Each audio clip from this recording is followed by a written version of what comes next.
ক্ষমতায় এমন লোক পাঠাতে হবে যে রমজান মাস এলে বলে অর্ডার দেবে, সিনেমার সমস্ত ছবি আর গান বন্ধ করে দাও।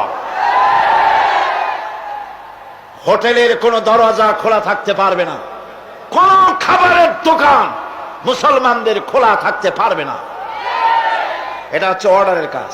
তা'মুরুনা বিল মারুফ, আমর, হুকুম, ওয়ার্ডার, অনুরোধ করে হয় না, এটা আদেশ দেওয়ার মাকামে যেতে হয়। সেই আদেশের মাকামে আমরা কি যেতে পেরেছি? পারিনি।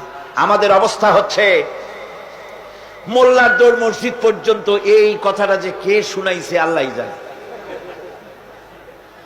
मुल्ला को जो मिला है मस्जिद में सजदे की इजाजत, मुल्ला को जो मिला है मस्जिद में सजदे की इजाजत, नालायक समझते हैं यही इस्लाम की आजाद।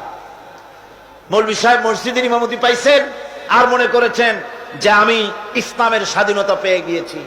ডিসি সাহেব যদি দাওয়াত দেয়, মন্ত্রী সাহেব যদি দাওয়াত দেয়, আনন্দে অস্থির হয়ে যায়। আরে বাপ রে, ডিসি দাওয়াত দিছে, কি সোজা কথা, মরি কি বাঁচি, উঠি কি পড়ি। ওই জায়গা পার্লামেন্ট, সেক্রেটারিয়েট, বঙ্গভবন যেদিন কোরআনের দখলে আসবে, সেই দিন ওয়ালাদ দিয়ে অন্যায়কে বন্ধ করা সম্ভব হবে।